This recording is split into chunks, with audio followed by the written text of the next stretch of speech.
The following program contains mature subject matter. Listener discretion is advised.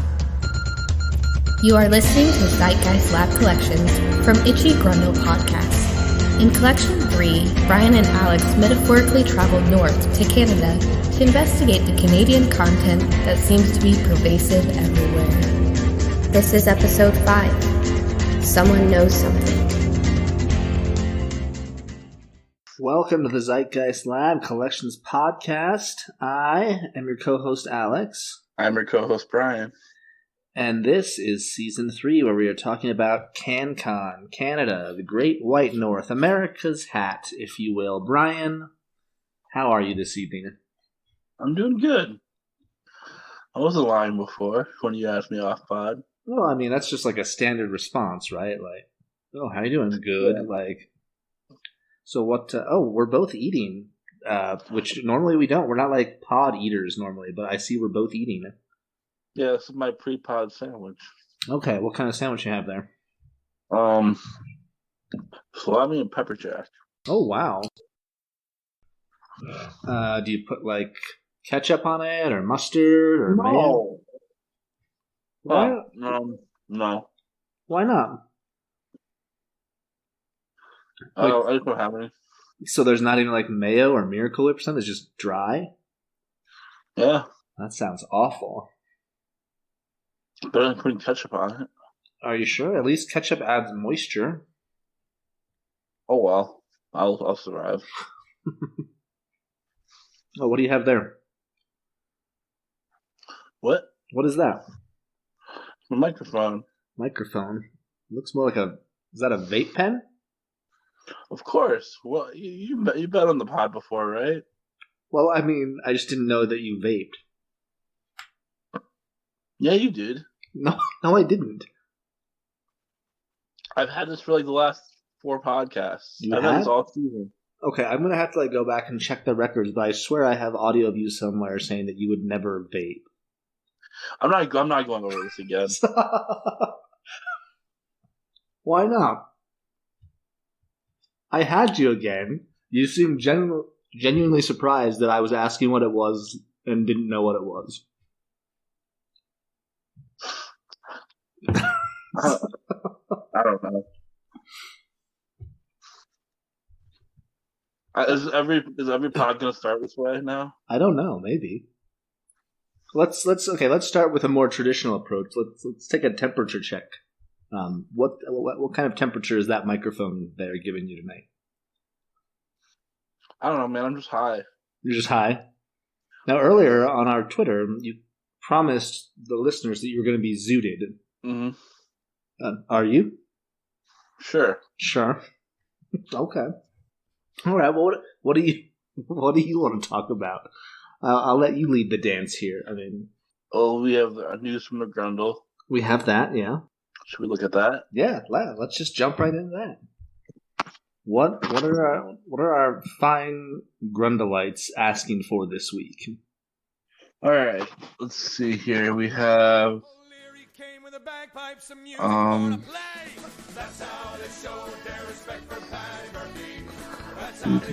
put some music in here. Okay. Any requests? No. Okay.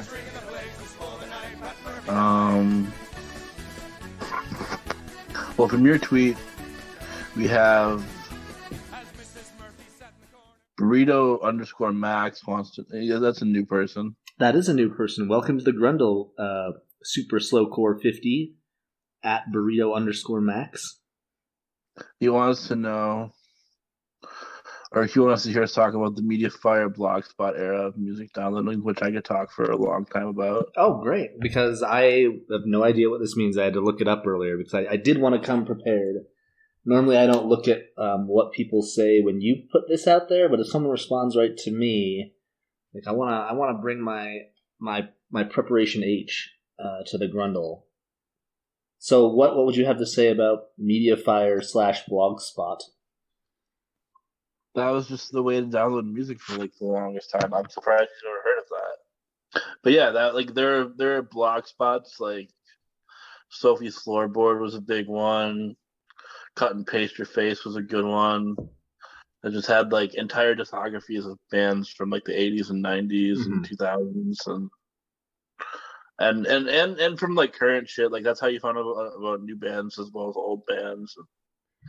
Well, and in my research, very good for finding underground music. Yeah, in my research, it seemed Which like probably explains why you've never heard of it, because you don't listen to underground bands. That's true, but it wasn't just. It didn't seem like it was just underground bands. It seemed like it was also ways. I guess maybe you'd call it underground, but it was like ways for like rare music collectors to kind of like get their shit out there so other people could hear it.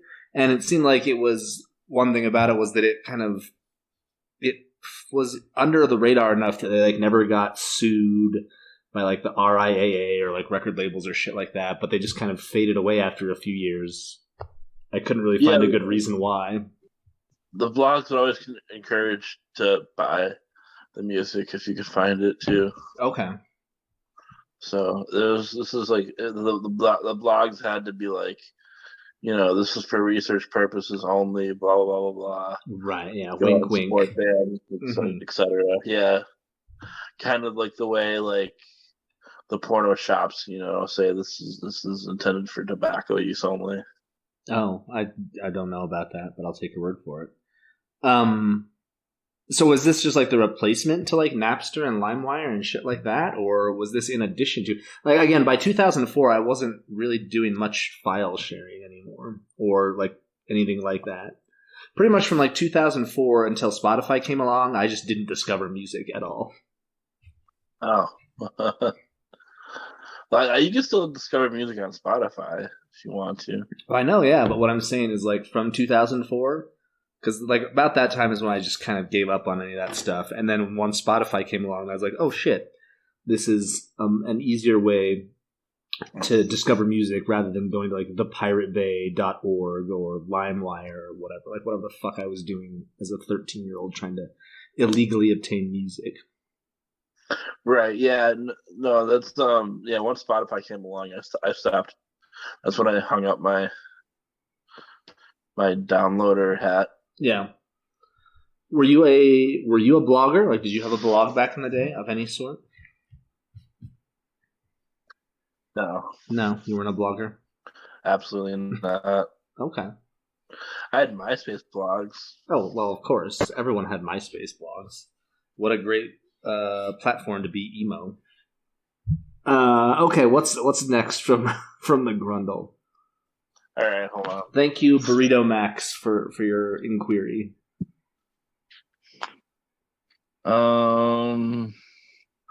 We got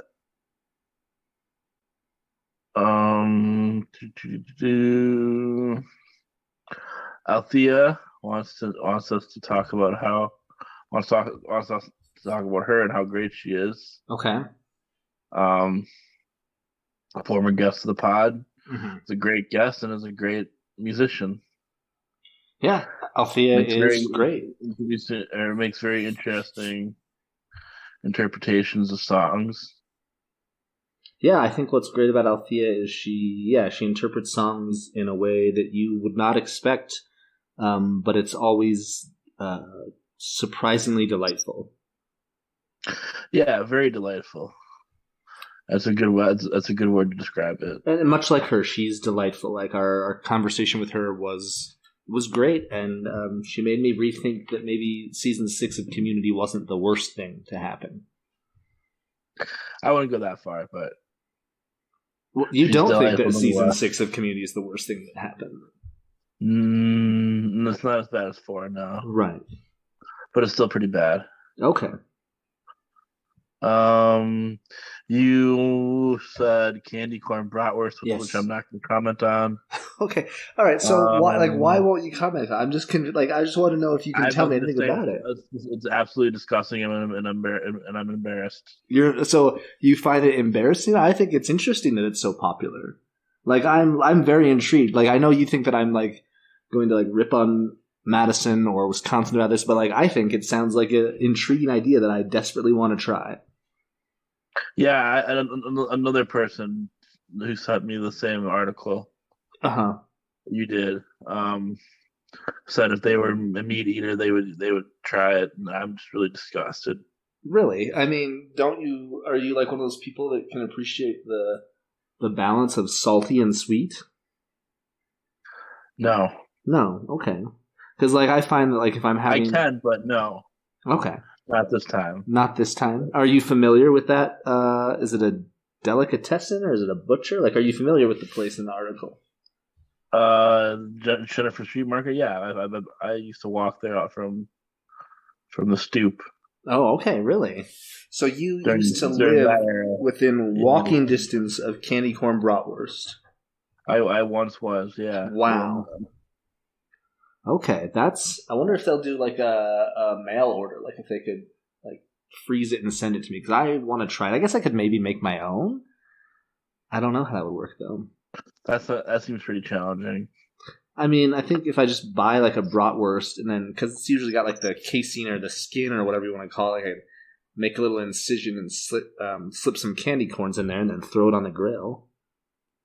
Yeah, I suppose you could. I don't know. I would advise against all this disgusting behavior.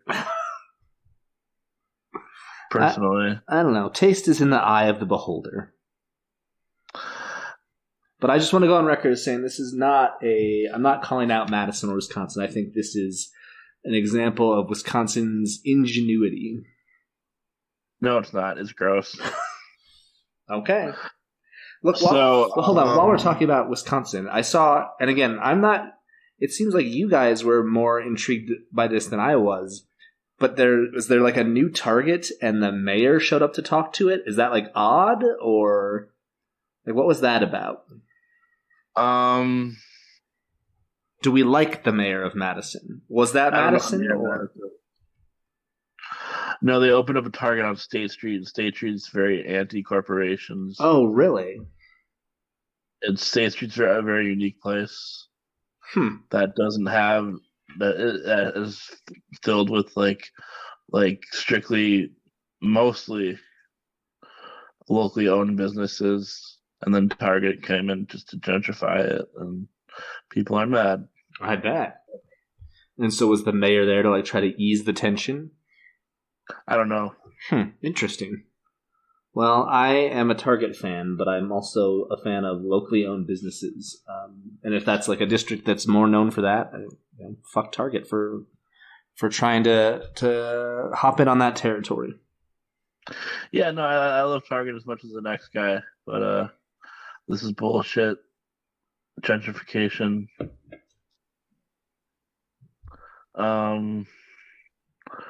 Moving away from Madison. Toad. I swear there's another one suggestion here besides toes. Let's see. Oh, maybe not. I thought it was Toes just the three. Yeah, Toes wants us to talk about TikTok. Mm-hmm. Okay. TikTok account? I do not know. Have you used TikTok before? I was looking at it the other day so technically I do have a TikTok account that I just like signed into Google using our email because I said, like I asked, should the pod start a TikTok? And you said no.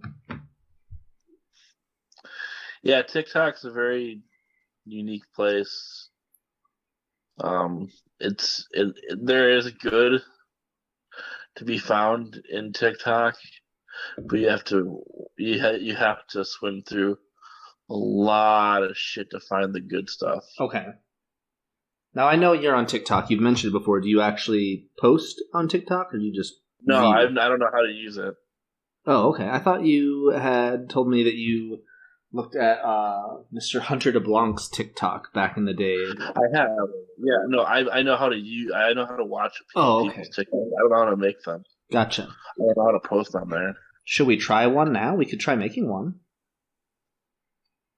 I just said I don't know how to use it. Let's see. But if you know how. Let's see. How do I get this to work? Flip?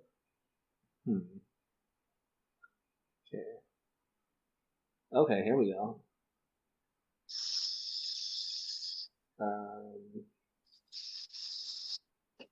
Okay, what are we supposed to do? We're recording. Are we supposed to do something? How do TikToks work? I don't know. Like I said, I don't know how to do this. All right, well, welcome to our TikTok, I guess? I don't know. This is good pod content. It always is. All right, well, I'm going to just post that. Yeah, post now. So I guess we're now officially on TikTok at ZG Lab Pod. All right, I'm going to find it out. I'll be interested to see how that turned out. I've never felt more like a boomer. I think it's still posting. I don't know.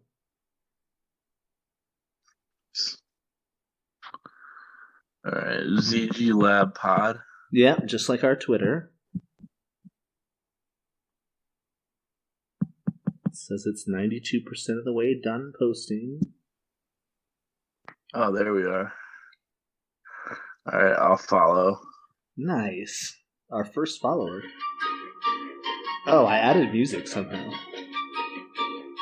And I think I got rid of... Yeah, you can do that, I guess. I think I got rid of our audio. All right, well.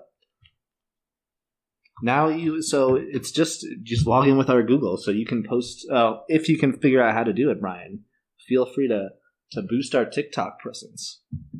Maybe I'd rather not. Maybe that's where I can post my plop face. There you go.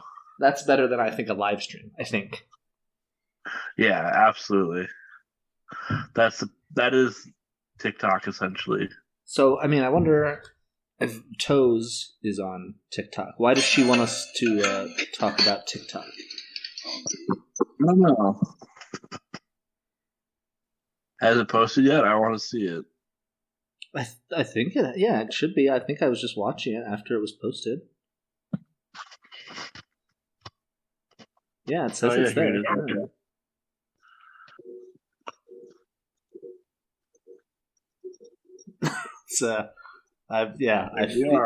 I feel pretty old right about now, if I'm being honest. You feel what? Pretty old. Yeah. Yeah, it didn't pick up your audio. It just. I think it did, but I think I had missed the part where I tell it I want to use both audios. I don't know. Okay, well maybe I'll figure it out. I don't know. Lord knows I have the time. All right. Are you making another one? No. Okay, I'm gonna put it down. I don't want to get lost in that. I've got to focus on this. Okay. You're gonna get addicted to it, and then we're gonna be really popular, but just you. Yeah, I don't foresee that happening. I don't foresee us being popular. I could see myself getting a little too into it, but I don't think popularity is in the cards for us. There's a good TikTok account of an old guy. Fuck you.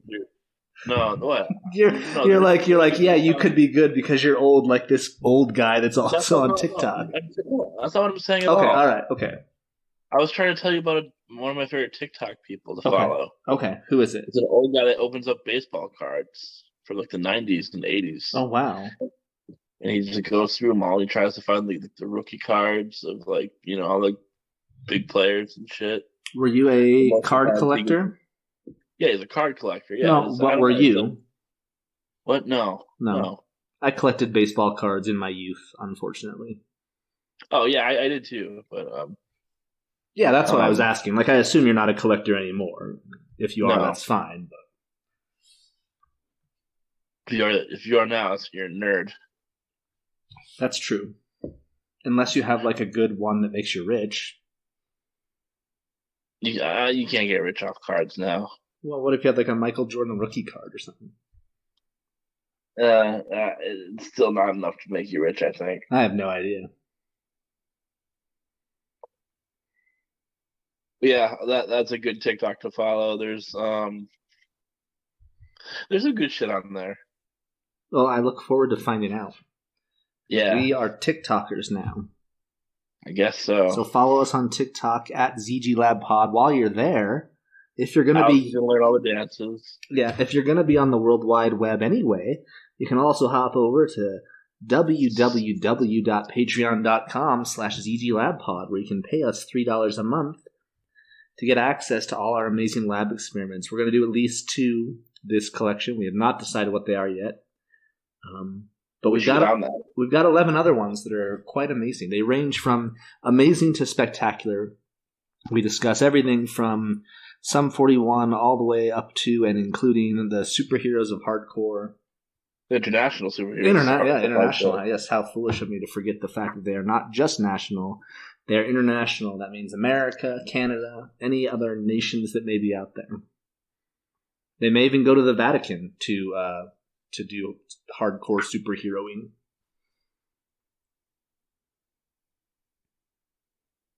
My pen died. My microphone died. Oh shit! What does it run on? Energizer?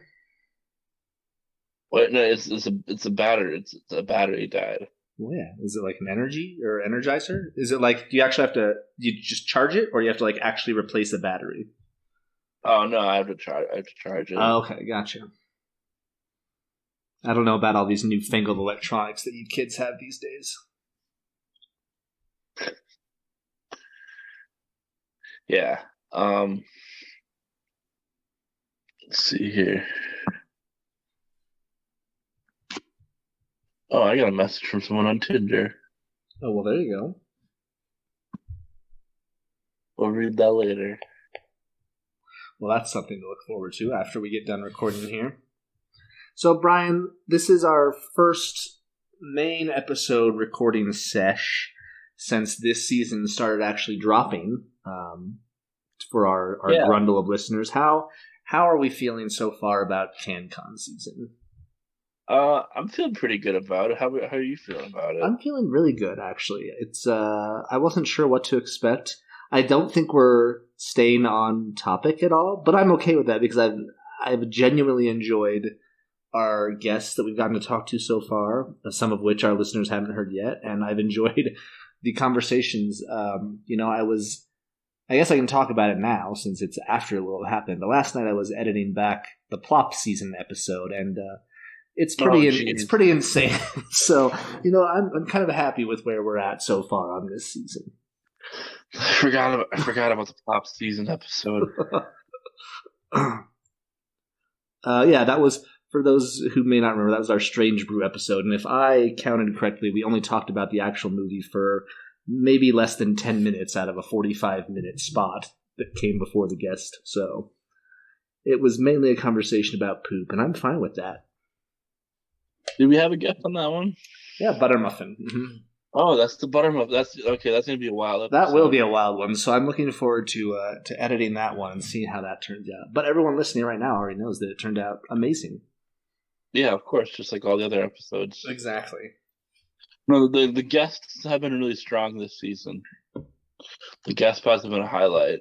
Absolutely, yeah. Okay, so we're feeling good about Canada. Now I want to know, how do you feel about true crime? I'm not a fan of it. You're not a fan of true. So we're talking about the podcast Someone Knows Something. At the outset of this, I had wanted to talk about a wide range of CanCon, movies, books, TV shows, music, and like the new hip thing these days is podcasts. I'm not really sure what that is. I'm not familiar with that medium. But I thought, okay, well, we should probably talk about at least one Canadian podcast. And my wife, who's a true crime fan, suggested that we talk about specifically season 5 of this podcast. So I thought, okay, why the hell not? And I think that maybe was this the hardest thing that I've asked you to consume in terms of actually finishing it? This was a very grueling listen, yeah. Was this worse than listening to Great Big Sea? No, it just didn't take. The Great Big Sea just didn't take as long. No, that was a brief torture. This was a long, grueling listening session that that would come from just me being at my most bored. Oh, okay. It's like All of my other podcasts I've listened to, nothing's releasing a new episode today. I don't feel like listening to music today because I've listened to everything that's come out. Mm-hmm. I don't feel like listening to anything old. I have nothing else to do today. No job interviews. No job assignments. No therapy today. So this is really scraping Might the as bottom well of the barrel. Yeah, might as well listen to this goddamn podcast. Okay. And I would fall asleep during it really quickly. Okay. Because I mean, they make it. I mean, their voices are so calm. Yeah. So it's like they lull you to sleep. Okay. So like the first half of this podcast, I don't remember. Okay. So, tell me from your understanding, what was this podcast about? Like, what did you retain about season 5 of Someone Knows Something? Well, I mean, I'm getting there. Oh, okay. Once we get to the episode Other Brother, that's when I start to get hooked back in. Okay. So I'm impressed that you came with the name of an episode, because I don't know the names of the episodes. So, okay, so let's just give like a brief overview. This is a Canadian podcast. Stars David Ridgen. He's officially our competitor, as all podcast hosts are. But it can be a friendly competition. It's a CBC podcast, and in each season he kind of goes through a cold case from Canada, I believe, and he tries to do some investigating into it to determine maybe what happened. And a lot of people, it just seems like true crime has taken the world by storm. And we know that Canada has taken the world by storm. So I think it kind of makes sense that we talk about it. Like, the more that I think about it, I think that true crime is maybe the most zeitgeisty thing that we've talked about, just because it's so omnipresent these days. But also, like, I don't hate it or even dislike it, but I don't really know the best way to talk about it. But anyway, he investigates these cold cases. Season 5 is chiefly about the murder of Carrie Ann Brown. She was a young girl in Manitoba who went missing one night after a party, and then her body was found, I believe, 2 or 3 days later, and no one has ever been, the murder's never been found. One person was charged. They never brought him to trial because they just didn't have enough evidence. And this was back in 1986, I believe, so it's 30 years later, and they still don't really have any answers. So David spends this season trying to help the family figure out what happened to Carrie Brown. Is that a good enough summation, you think, for us to kind of dive in, or am I missing anything? Yeah, that's perfect, I think. Okay, so you said that you did get hooked back in at a certain point. So let's start there. Tell me what got you back into this to some degree. It was the episode, I think 6 or 7, maybe. Yeah, 7. Well, you said Other Brother. That's episode 8. Yeah. So this is when. Okay, so one of the possible suspects, maybe, was Carrie's oldest brother, Ian. So basically, the podcast revolves around David talking with Trevor, which is Carrie's closest sibling, and trying to help him find some answers. And one of the questions, or many of the questions he had, was for their older sibling, Ian, who they finally tracked down in this episode to try to get some more information from him. So what intrigued you about this? The fact that this whole time there's another brother, and he is not only the sibling that we don't know about, but also a suspect. Right. And I thought it was really interesting and sad to look at his life. It was. His life was very depressing. Like, if I recall correctly, he was in some sort of halfway house or something like that, and just kind of seemed like he spent most of his days drunk and not really knowing what was going on. And he seemed very troubled, I would say. Yeah. So that's where it kind of picked up for me. Okay. And then actually, the rest of the season, I I was kind of getting into it. Okay, all right. So you do like true crime. It just has to hit No, I you. don't. Okay, but you just said you got into it. Like that leaves like 4 I episodes got that you into the liked. podcast towards the end of it. Mm-hmm. I didn't get into true crime because I still actively choose not to listen to it. Okay, all right. So, do you think? So you said you were intrigued by the older brother, Ian. Do you think he's the I don't murderer? think he did it. Man. No, I don't think so either. Okay, so in true crime, is it? I don't expect you to know this, but in true crime, is it like normal for them to like not solve the case by the end of the season? Because that's what I thought was complete bullshit. This is a cold case that they don't even solve at the end of the season. Yeah, I mean, I think that's frustrating. I've talked to Daisy about this. I think there are 6 seasons of this particular podcast, and he only solves the case once out of 6. I mean, why does he embark on new cases then? Like, just stick with one until you solve it. Yeah, but I mean, so let's look at the season we're talking about, season 5. Carrie Ann Brown. He goes up there. He wants to try to get some answers. I feel like he does a very thorough job. What else could he have possibly done to try to solve this? So is he just supposed to sit on all this recorded audio and not release it because he hasn't solved it? No, he shouldn't have investigated it in the first place until he solved the other one. Oh, I see. So it's fine not to solve it, but if you haven't solved a case, you should not move on to another one. Yeah, like that this podcast makes no sense. Like, it just if I'm gonna spend 14 hours of my life listening to this goddamn thing, I'm expecting some answers by the end of it. Sure, I mean, I agree that it's frustrating not to come away with a conclusion, but I mean, I think it does a good job of, I guess to me, what I find beneficial about it is it shines a spotlight on things that a lot of people already know, which is, the incompetency of police. I think police, big surprise, like fucked up this case from all angles.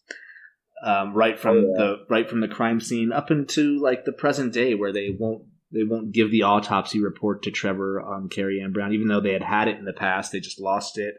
They won't give them answers. Like, they're still holding so close to the vest 30 years later. It's almost like they don't want to solve it, which is frustrating. So I think there's that, and more importantly, in this season, I think. So, I mean, this season obviously centers on a young white female who disappeared and was murdered, and that's tragic. But I think what David does really well is there's one particular episode where he focuses on an indigenous female who had something similar happen to her, and they get into talking about how that was kind of all too common for a lot of the indigenous schools, and that was, I mean, maybe that's widely known in Canada. I know that from our conversation with Jordan Lane in the last few years, we've learned Canada seemed to have to reconcile some of this awful past. But as an American, I didn't know that there was such a dark history there, and I thought it was interesting to kind of get more insight into that. For sure. Yeah, it kind of reminds me of how everyone's currently obsessed with that Gabby lady. Gabby Petito. Mm-hmm. Yeah, Gabby Potato. Yeah. Okay, come on. I mean, yeah. Sorry, another podcast has been referring to her that way. Oh, okay.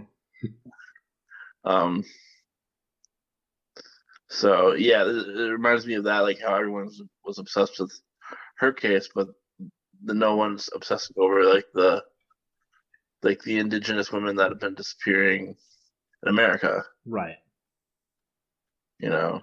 But this one possibly crazy white lady disappears, and America is just so focused on it. Well, and I mean, yes, America's focused on it. And do I think that would change if... I mean, what am I trying to say? It's the media is basically what I'm saying. Like, America gets focused on it because the media is covering it. Yeah. Now, if the media chose to cover an indigenous case, would America get as obsessed? I don't know. Probably not, unfortunately. But at least that would give us a chance to get obsessed with it, right? But the media just doesn't give a shit about that. That's not, that's not as intriguing as Gabby Petito, I guess. Yeah, I don't know. You slowed down again. Okay. During all that, so I can't really offer a rebuttal. That's fine. I think you would agree with whatever I said. Probably.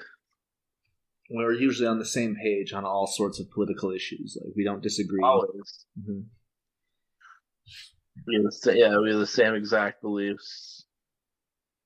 Same exact party. Yep. Same reverence for Mr. George Walker Bush.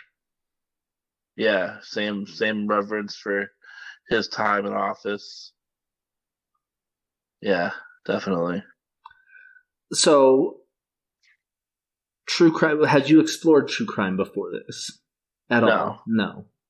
No, it just seems really gross to me. Like, these are family tragedies, and we're finding entertainment in them. I think that's really gross. Okay. I had a cousin that was murdered. Oh. And it was newsworthy for a while. Okay. And I find that kind of disgusting. To obsess over someone else's tragedy. I think that makes a lot of sense. I would wonder, though, and I can't speak outside of this particular podcast because I haven't listened to a lot of true crime, but it seems like, now correct me if I'm wrong here, but it seems like this podcast, David Ridgen is trying to help this family find answers. So the family has consented to this. This is the family of the victim. They go up, they do their investigation, they're trying to get answers. I don't necessarily think that is wrong, but I think maybe what you're saying is that the podcast then comes out and people just become obsessed with it, and like, why are we so obsessed with the tragedy, like some sort of tragedy that occurred, right? So maybe it's not so much the podcast that's disgusting, but it's just like the public's reaction and like how they just kind of fawn all over this shit. Or do you have a problem with actually even doing the podcast, despite sometimes maybe having good intentions of trying to help a family get answers? I don't think this one is like problematic. But I find the idea of having a podcast in general where the goal is to entertain people with murder mysteries, that are real, that people went through. Yeah, I just wonder, like, why is it so popular? I'm guilty of finding them fascinating, not nearly as much as a lot of other people, but like, why? Well, it's popular because of white women. Okay. Like, every white woman I know is obsessed with true crime. I mean, that's what everyone's Twitter bio is like. My interests include true crime, gardening, baking, but most of all, true crime. That's a hell of a Twitter bio. Or no, I mean Tinder. Sorry. Tinder. Oh, okay, all right. I'm high. That's fine.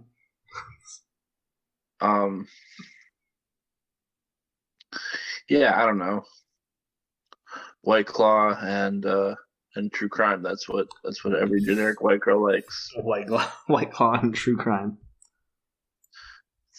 That's true. Okay. And while I'm looking here, I do want to make sure, because I don't want to be guilty of being one of the people that just kind of washes over the whole indigenous story. The indigenous woman that they talk about in this season is Helen Betty Osborne. I think it's important that we at least mention her name, because I think it kind of makes me a hypocrite if I'm talking about how this is so beneficial, but I can't even bother to mention the name of the victim who was murdered in Manitoba in 1971.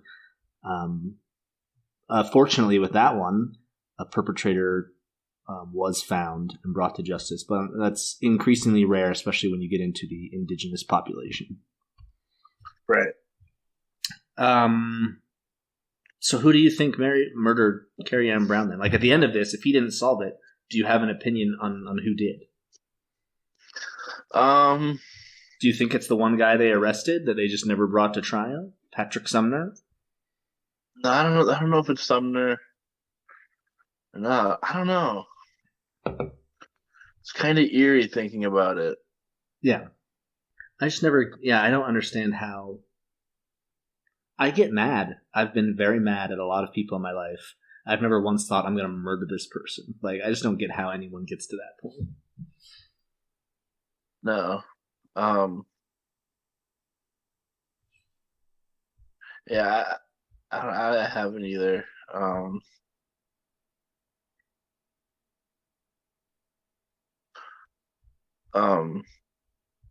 Well, I wouldn't murder them myself. God. Okay. So now we're exploring the option of hiring a hitman on our podcast. Is that what you're saying? Or a hit woman? Sorry, I don't want to stereotype here. Yeah, get a nice girl boss, hit woman. Okay. All right. Well, we've learned something about you, if nothing else. Okay, so would you ever listen? There are people. I'm just thinking of people in my life that I just really do hate that much. You hate them so much that you want them to stop living. I just have people that were in my life that have done me dirty to the point where I'm still mad about it. Yeah. The drunk guy who let the tree fall through your apartment? That guy is on the list, sure. Okay, well, that to me seems fairly low level. And yeah, the fact that you just said there's a list is a little bit troubling. I said there is no list. That was a poor choice of words. Oh, okay. Right, we want to make sure that nothing can be traced back to this episode once the plop hits the fan. All right. Okay, would you listen to any of the other seasons of this podcast? Would you ever listen to any other true crime podcast?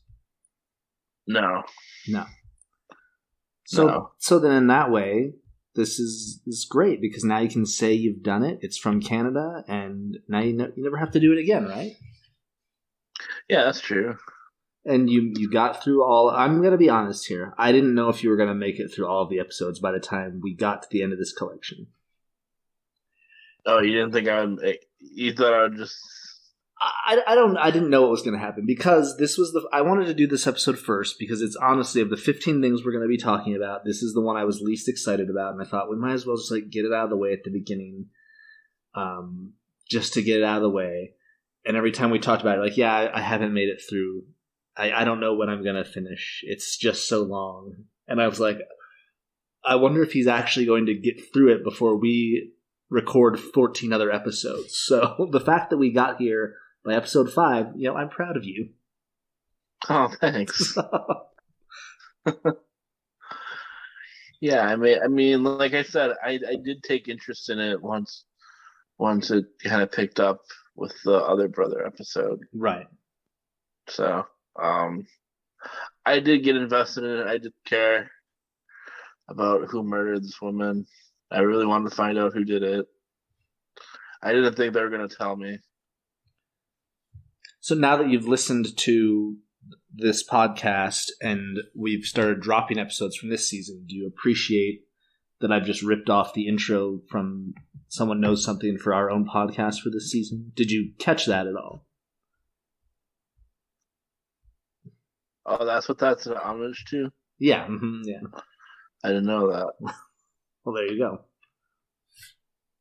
I figured I would just try to slip that in there and see if anyone caught that. And if you didn't catch it directly after having listened to 14 hours of this podcast, I guess it's just a little too subtle. Yeah. All right. Well, any final thoughts about true crime, Gabby Petito, Helen Betty Osborne, Carrie Ann Brown, Canada? What do you want to say at the end of this? I'm glad we listened to this. I mean, I did get something out of it. Great. Wow. Okay. That's okay. I just won then because I thought for sure. I thought this was going to go over as well as Great Big Sea went over. So I'm glad that you found some value in this because you didn't seem to find value in Great Big Sea. No, that was a really terrible experience. Does listening to Great Big Sea make you want to go commit some true crime? Yeah. No. Actually, it doesn't because it's not cool enough. Like you listen to like Pusha T, and that makes you want to sell cocaine. Okay. Because he's like so confident and everything, and like he's like he loves himself, you know. But no, listening to Great Big Sea makes me want to like just I don't know. Okay. Why is true crime? Is true crime? This is random, but I just thought about. Does true crime always mean murder? Like, why isn't there like a true crime podcast that's just like about speeding? Because speeding is a crime, right? For better or worse.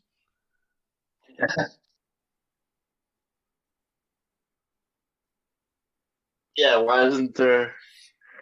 I mean, I guess. Yeah, true crime does kind of limit itself to what murder does it not?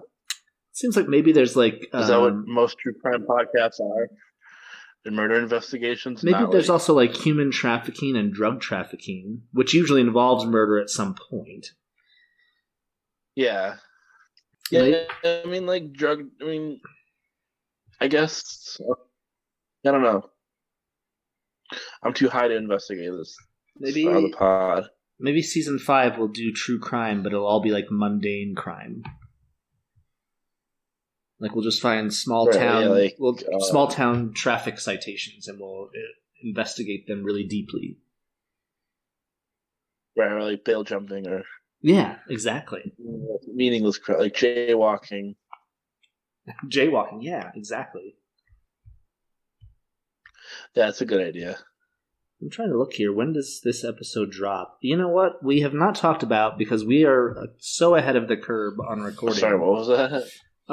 I'm talking to our listeners now about the fact that you're slowed down there again. What was the question? There's no question. I want to remind the listeners right now that you're listening to this. It's like November 8th, I think, when you're hearing this for the first time. Do yourself a favor. After you're done listening to this, go get a McRib. It's McRib season. McRib is back. It's still October here in our recording session, but in a few episodes, you're going to hear me fucking eating a McRib, and it's going to be beautiful.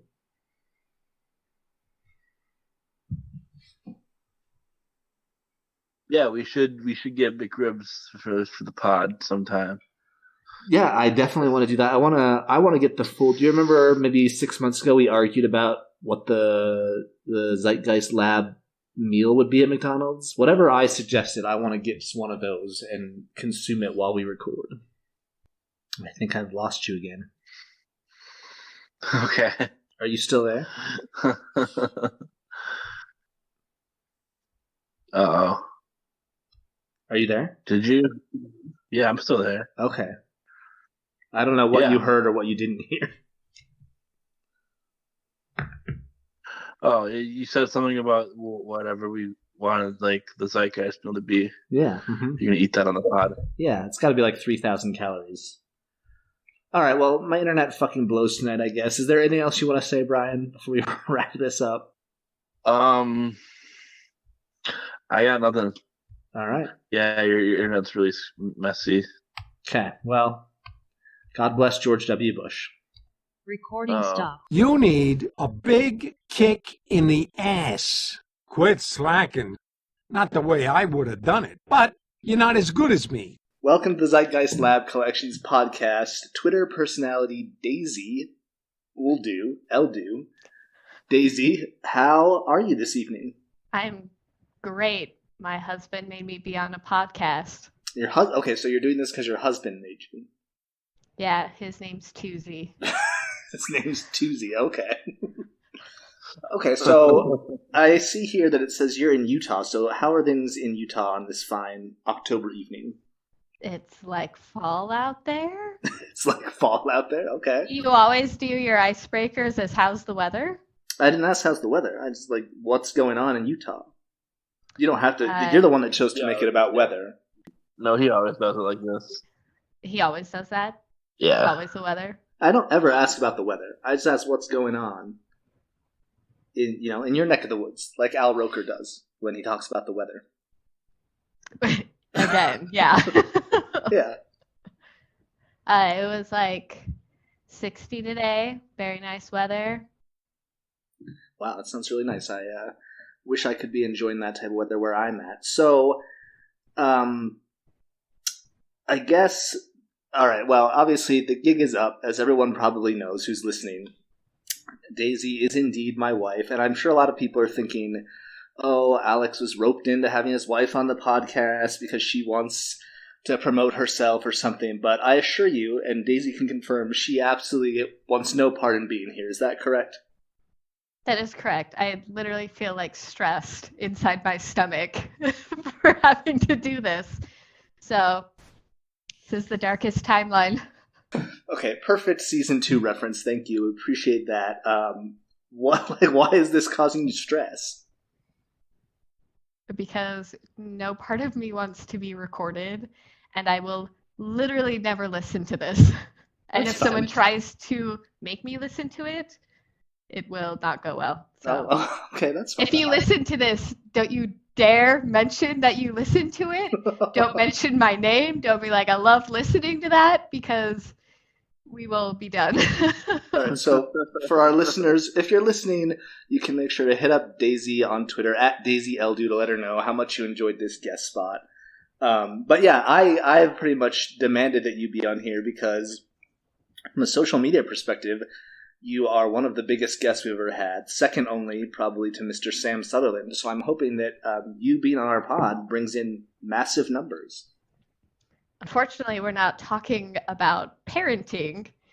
I think once, maybe twice, have I ever tweeted about anything to do with crime or my interest in true crime. So I don't think my Twitter followers care what my opinion is on unsolved murder. All right. Well, I think maybe that brings us to the first point I'd want to talk about in terms of true crime. As you mentioned, your main presence on Twitter is with parenting Twitter, a lot of parents. I don't know the exact statistics, but I imagine close to half of parents identify as female, are women, and I'm sure you have a lot of white women that that are part of parenting Twitter with you. And Brian, what did you say on the main episode about white women and true crime? I want to get Daisy's input on this and see if she agrees. It's like crack for them. Okay, well, it's like a proven thing.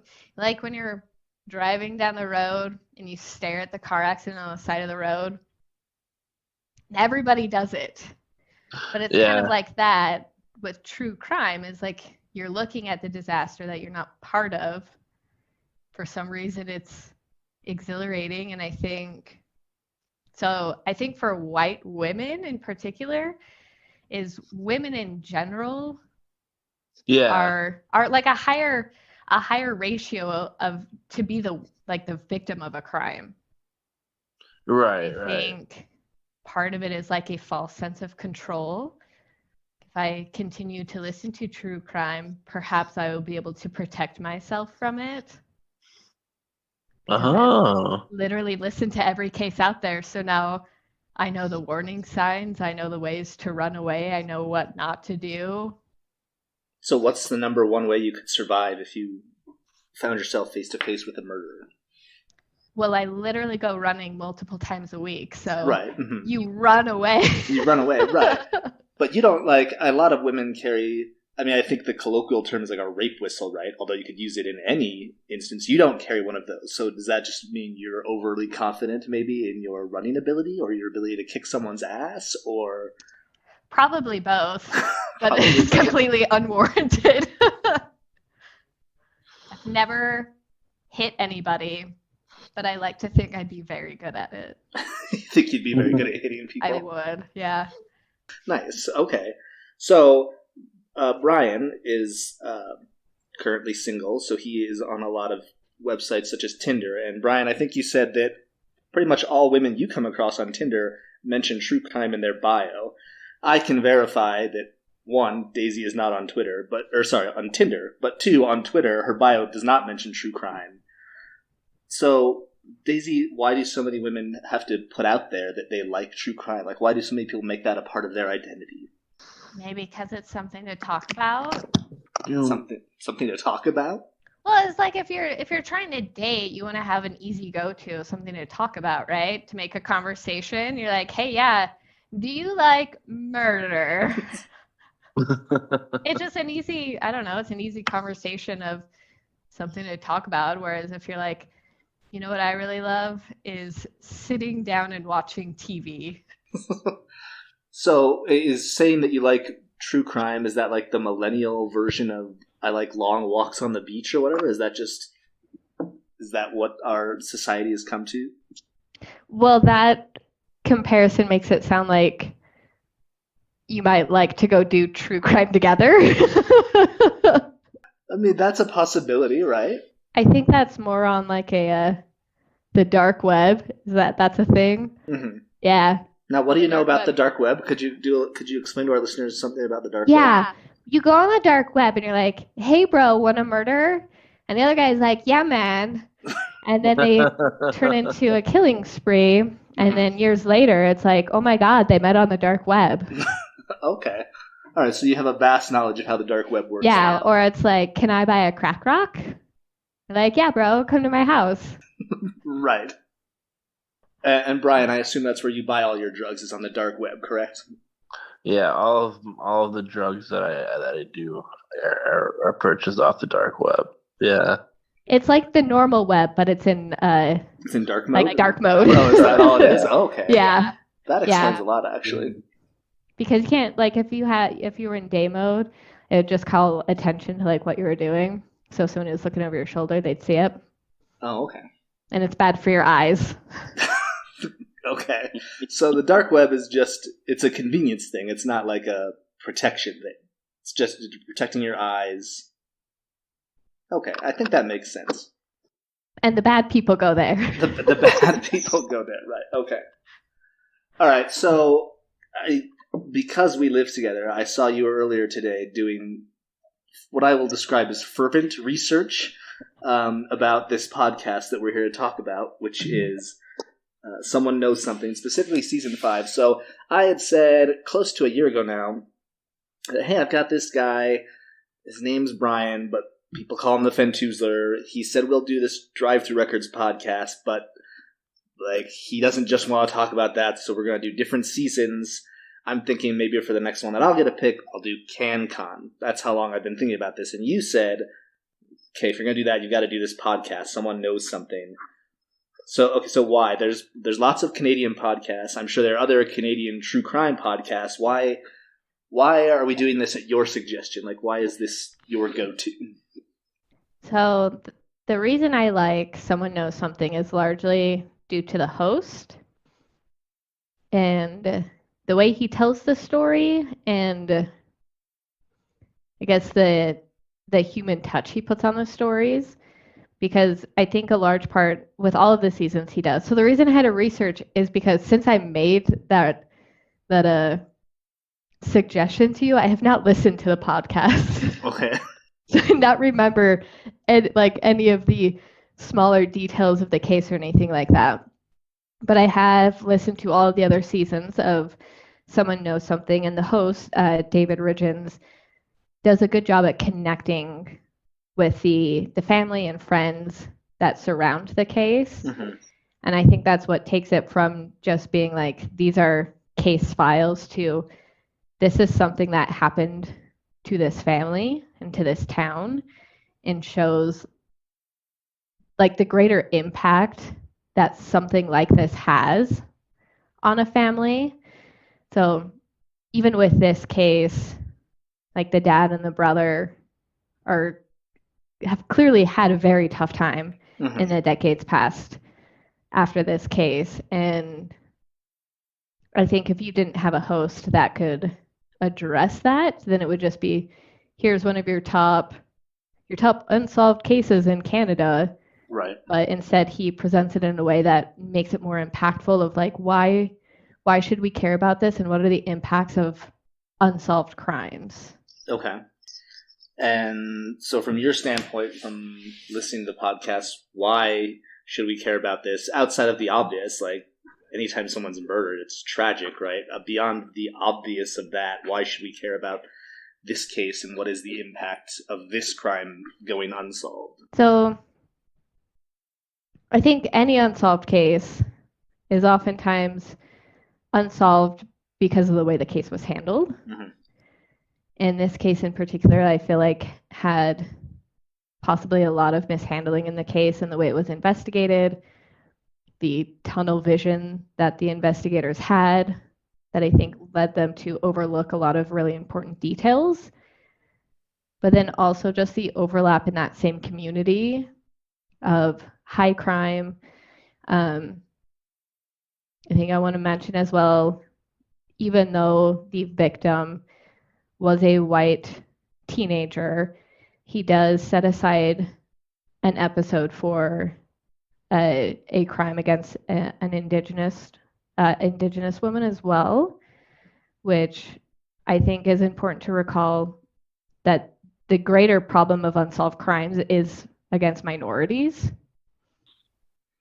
And so even though this particular case is a white girl, there are many unsolved cases against underrepresented populations that are also very important. And I think David Richens at least acknowledges that existence and spends some time looking at one of those cases. Right. But, I mean, to that point, the case that he looks at in regards to the indigenous female was eventually solved. Why does the media focus? Because I think in the main episode, Brian and I kind of related that concept back to the recent murder of Gabby Petito, another white woman here in the United States who was murdered. Meanwhile, there were plenty of underrepresented and minority women who have gone missing that the media doesn't talk about, could be murdered. It's not unlikely. And so is the problem that society doesn't care about the underrepresented, or is it that the media just doesn't focus on them because of that? Like, where does it's almost like a chicken and egg thing. Like, do we not care because the media doesn't report on it, or is the media not report on it because they don't care? And if that's the case, why do you suspect that David Ridgen, if he's as sensitive to this as you claim, wouldn't have chosen an unsolved indigenous case to talk about? Or has he in other seasons? So he is not in other seasons. And obviously I think you can push that back on him as well. Mm-hmm. But I think it's society, because when you look at crime and where crime happens and who crime happens to, it happens at a greater incidence level against underrepresented groups. Right. And there's also a lower solve rate for those groups as well. And I think a lot of it is racism and bias, and criminals taking advantage, knowing full well that racism and bias exists. So the case that David Ridgens does discuss was Helen Betty Osborne. Right. A large part of the reason the crime wasn't solved was simply racism. Like, it was right there in front of them the whole time. People were talking about it. People knew about it.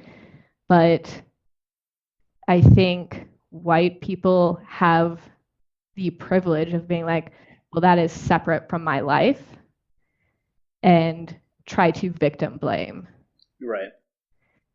And I know, like, I've listened to a separate podcast just talking about crimes against the trans community. And a lot of times, like, historically, police have excused it of being like, it's just a crime-ridden population. Mm-hmm. But when you actually look at it, a lot of the crimes committed against the trans community are just people taking advantage of knowing that the crime they commit is not going to be fully looked into because it's going to be dismissed. Right. And so it's not that that community is involved in more crime. It's that criminals see the gap and take advantage of that. Okay. So it's like you commit that same crime against a white person, you get this huge media attention, you have a community that's very loud and like, you need to solve this. And then you have a police force that doesn't have the bias of like, oh, well, she was probably doing X, Y, or Z, and that's what got her here. Or, you know, this is just the kind of thing that happens in this community. And so you get that attention on it. But when you, that same crime against somebody who's not represented, it's, oh, well, they have felonies on their record, so they're probably involved in something that got them here. Right. Or whatever it is, when it really has nothing to do with them. It's just a crime was committed and they were the victim. But gotcha. Now, I know you consider yourself to be an amateur internet sleuth. In your research that you did in preparation for this interview, do you think you've cracked the case? Because Brian's big complaint, outside of just true crime being bad, is that if you're going to talk about true crime, you might as well solve the case. And Mr. Ridgens did not do us that favor. So I was hoping that maybe you did, and you could present now who you think murdered Carrie Ann Brown. You know, an extensive 15 minutes where I was trying to recap what happened in the hours and hours of podcasts that I have forgotten about. I did not solve it. Okay. I do not think it was Patrick Sumner. Okay. I do not think he had anything to do with it. I do not think Trevor had anything to do with it. I think there's a possibility that the oldest brother, whose name I don't remember, Ian. Not saying he did it, but I think he might know something because his story and viewpoint of everything seems a little more problematic than everybody else. Mm-hmm. And the fact that he wasn't ever investigated fully leaves a lot more doubt. Okay. But you don't have, there's not a specific person you think, oh yeah, like, I know you don't have any proof, but I'm just interested in who you actually think may have done it. Could it have been O.J. Simpson? This was before his legendary murder. I don't know where he was in 1986. Was he in Manitoba? I mean, maybe. Was that when he was playing for the Buffalo Bills? Buffalo is like right on the border of Canada. So I think, the biggest clue for me that I feel like ultimately could lead to resolution on the case is the 911 call that was received. Right. That the dispatcher said she gave to the investigators, and they don't recall having received that, but now current state, they're like, yeah, we definitely looked into that. We can't tell you anymore. But that phone call that happened 2 hours after Carrie was last seen, I think draws connections to who it might have been. Mm-hmm. The fact that he was specifically asking for somebody at one of the neighboring towns, one of the officers there, I think implies that he was more familiar with that town, or at least familiar with that officer. Mm-hmm. And then she cited him as having had an accent, but she couldn't quite place the accent and where it was from. Right. But I don't think somebody would just call and say they had killed somebody if they had not. Probably. And especially if somebody really did show up dead around that same time. Right. Okay. Well, do you think it'll ever get solved? Do you think this podcast is going to accomplish what it set out to do, at least in terms of exposure, or do you think it's just going to remain unsolved? I think the host, David, mentions this, that one of the biggest things that can happen to solve an unsolved murder like this is just time and like relationships changing, because then people don't feel like they have to keep somebody else's secret anymore. Right. and that'll probably be the biggest turn, is because somebody knows something. Right, yeah. And they simply have not spoken up about it for either fear or because they feel committed to the person who told them about these items, or they feel if it was multiple people, I think you're looking for like your weak link in that group of somebody who's finally having to come forward and confess what they know and what their involvement was. But I do think people out there know what happened, and I think it is more than one person out there that knows what happened, and you just unfortunately have to wait until they are ready to come forward. I don't think, unless they can find something with the DNA analysis that the RCMP is not willing to share any details. I think that would help if the police actually release the details of the case that they can't seem to make progress on. Yeah. Okay. Brian, before we move on, do you have any questions for our guests in regards to true crime or the Someone Knows Something podcast? No, this has been really enlightening for me. Does it make you reconsider whether there's value in listening to podcasts about true crime? Not really. Right. In which way was it enlightening? No, I need. How was this enlightening? No, like the perspective on the case at hand. Like, I don't know. And like explaining why people listen to true crime. I thought that was enlightening. And Daisy, has this Sure, changed? everybody has their own reason. Sure. Has this changed your opinion on the Zeitgeist Lab Collections podcast and whether or not you'll go back and listen to all of our previous episodes? From what I can tell, you guys don't talk about true crime, so why would I? Right. Okay. Perfect. I mean, you've heard all the drive-through bands. You love Community. You know some of the CanCon we're talking about. Honestly, I think you're the perfect candidate to binge listen to all of Zeitgeist Lab. That's just my opinion.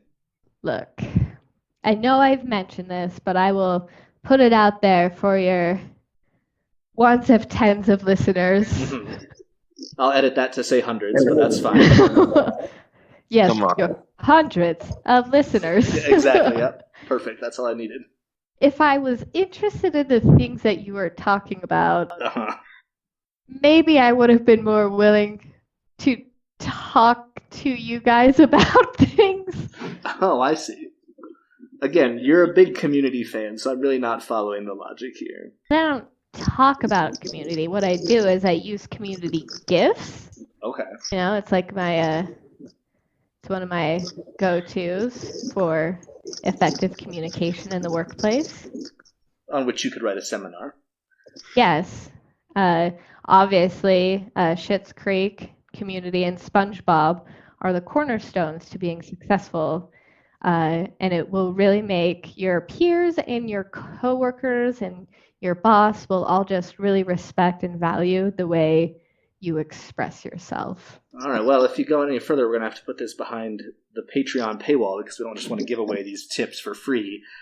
We probably should have covered this at the beginning of the interview, but obviously we're talking about this because it's Canadian. What is your relationship with Canada, CanCon? What does Canada mean to you? What does Canada mean to me? Mm-hmm. Well, on the off chance that any of my Twitter friends actually do listen, I have to be like, oh, Canada, I love thee. Great place. The metric system makes no sense. And what is it, like 2 degrees and scorching up there? Mm-hmm. Something. Yeah.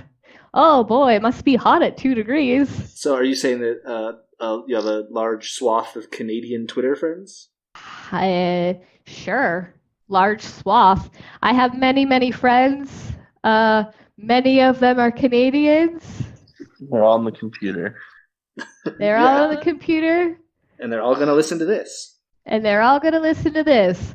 All ones and tens of them. Ones and tens of them. Yes, exactly.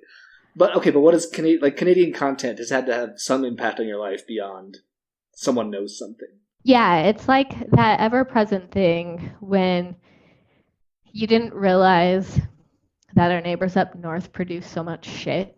Mm-hmm. And so you're like, oh, wow. So I started listening to some Canadian podcasts, and I just went down this never-ending rabbit hole where I was like, I think I only listen to Canadian true crime, which is weird because it's not where I live. Right. Should have spent a lot of time hearing about it, though. And then you'll be sitting there, and you'll be like, oh, I really like this show. And then the credits will roll, and you'll be like, that's Canadian too? How is that possible? And then before you know it, you're like, oh, wow, I really love this granola bar. And you're like, made in Canada? That's the one thing we're missing from this season. I don't think we're talking about Canadian food, so maybe that'll have to be one of our Patreon episodes. Can I say something? Yeah, absolutely. You're our guest. Yeah, I hope you don't edit it out. But I would like you to know, despite me sitting next to the cat food dispenser, I did not hear it through the walls, but I heard it through your audio. Oh, perfect. Well, there you go. Yeah. That's always Yeah, I was like, what's that? podcast. What's happening behind you? Yeah, it's the cat food. You're like literally 10 feet from it right now. So I know, this but is I shocking. did not hear it. All right, well, those are some great noise-canceling headphones then. Yeah. Okay, Daisy, before we let you go, is there anything you want to plug or shout out here at the end? This is your time to, rally the troops around whatever cause or product you may want them to. Yeah, so if you guys like podcasts, you should really listen to my husband's podcast. Oh, fuck. Is it the Zeitgeist Lab podcast? Oh, perfect. All right. That sounds great. I'm definitely going to have to check that out. Yeah, they talk about true crime in one episode. Uh-huh. And they've got this really dumb girl there, but whatever. That sounds fascinating. It's actually shit. God damn it. All right. Well, Daisy, thank you for joining us. Yeah. Recording stopped. The Zeitgeist Lab Collections podcast, hosted by Brian and Alex, edited by Poli-Sci Alex, executive produced by Pan Blurry for Itchy Grundle Podcast.